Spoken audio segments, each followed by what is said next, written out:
Good morning out there. It's Tuesday, September 19th. And I'm putting down the coast, and I thought, well, I'll whip the camera out. I happen to have it with me. And I'm going to go out here. And this is one of the spots I cruise down the coastline, and I always have my fins and my snorkel underneath my bike seat.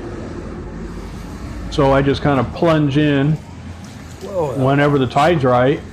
Which right now the tide's down and it's on its way up. And out there you're going to see some white buoys out there, and that is a coral sanctuary where they're growing coral. Those are all up and down the coast. It's for people who don't take their boats through there. They go diving through there and stand on the coral or damage it. So they're trying to grow it in an area where it's really good. I caretook that in Florida when I lived down there. I used to go out and dive on it to a certain patch, and everybody had their own daily assignment. Mine was once a week. And then I would write a report, take some snapshots, because I didn't have underwater camera, nobody did, of the same exact coral spot week by week. And now you got 7 people doing that every day, and they get a different shot and a different thing of coral and write a report. Real simple to do, and everybody that had boats volunteered to do it. So I did that for more than 6 months, and I would pop out there once a week in my normal fishing tours or whatever, dive down, take my snapshots on my Mark coil, and then they could watch it and see how the coral patch is doing over a 6-month period. And I don't know if they send people down on this patch, the sanctuary, but I'm going to go out on the edge of the sanctuary. I swim around it, snorkel around it once in a while, all the way around. I'd say it's a good square mile or bigger. But I'm going to go out there and tootle around and see. I was going to bring my camera out, my underwater little camera, and it's sitting up in the bike.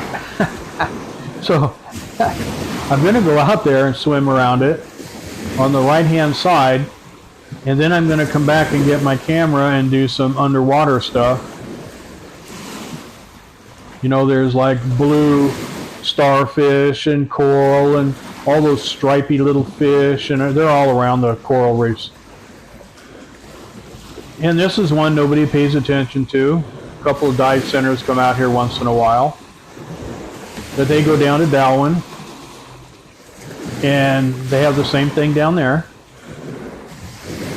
This is just a private little jump-in spot. When the tide's down like this, I got a little beach, and I can run in and do my little snorkeling and viewing and diving, and then I'm going to do some filming. Because yesterday I did a video, and it was about catching up on my rent. And my rent was cheaper this month. Last week when I paid it, it was like $20 cheaper because of the electricity. It was $28 for the whole month on electricity, and I leave my TV on all day. I mean, I turn it on in the morning at daylight, and if I go somewhere, I don't turn it off. I just let it run all day, and then at night when I go to bed, usually about 10, 11 o'clock, I'll shut it off. And the air conditioner runs 24/7, and I have it at a very comfortable temperature. But can you imagine $28 a month for all the electricity? That's running a refrigerator, everything. I got it, lights, the whole thing.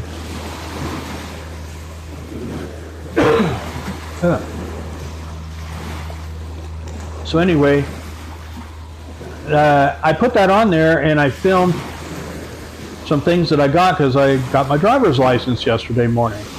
I've been putting it off forever. It's just one of the things, you get a free use of your foreign driver's license for 90 days. After that, they want you to get a local license or leave the country, come back, and then it starts all over again.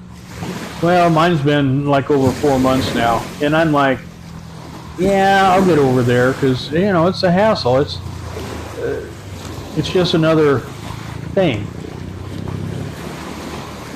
So I decided that's not me. That's another guy that came down to go for a swim. He lives up behind it. And so I went down to DMV at 8 o'clock, got out of there at noon. 4 hours. Sitting, waiting, filing this. You have to go to 5 different stations. You have to get a physical. You have to get all kinds of things. I mean, another station to get a photograph, over there, application for this. It's just very time consuming. But I got it done. Which means now when I go to other islands, I can rent a bike and ride it around and I won't get bothered by the cops. Because on other islands, they'll bother you. On this island, they don't bother you at all. To the right of this film is Siquijor Island, and to the left of this video is Cebu. And I'll probably show you that in a minute, but there's Cebu.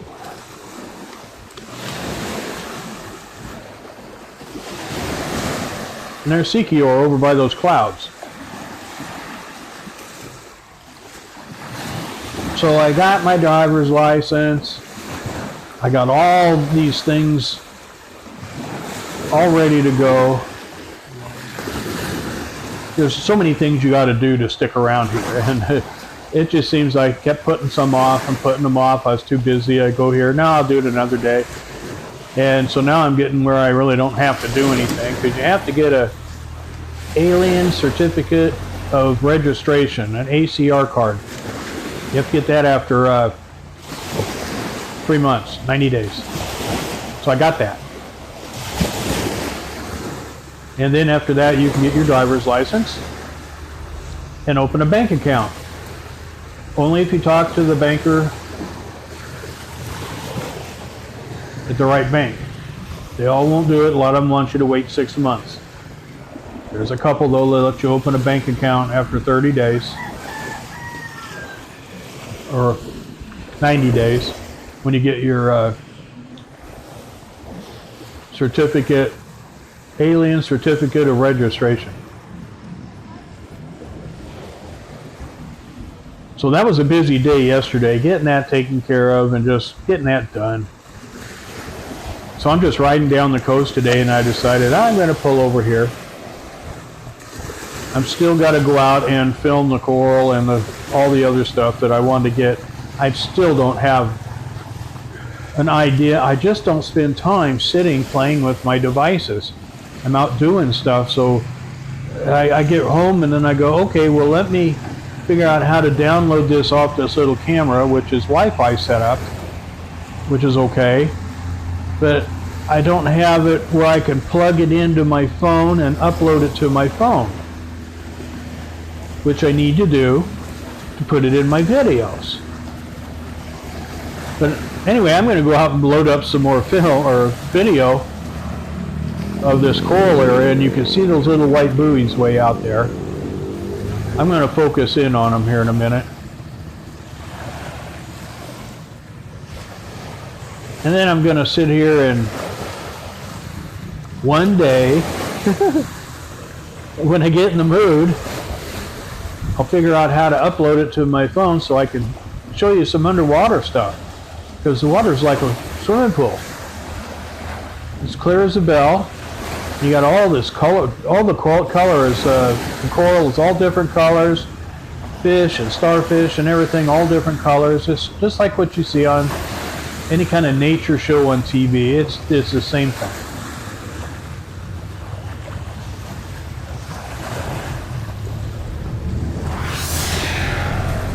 There's those buoys out there. That's where it starts. And it goes way off to the left, way off to the right, and you'll see way out there, there's another line of buoys out there that go across. And I just swam around this and around the other, this right-hand side, went down a ways and came back.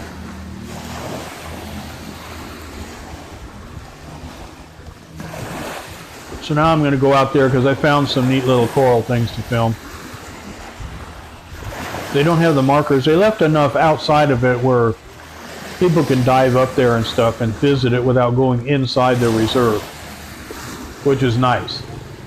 Because everybody wants to see coral and the little coral reefs and stuff, and this is a pretty nice one out there. So I'm glad they're saving it, because that was a big project in the 90s when I lived in Florida, was save the coral. I happened to run up on a coral reef once when I was down in Key West. That cost me $3,000 in damage fees for bumping into it.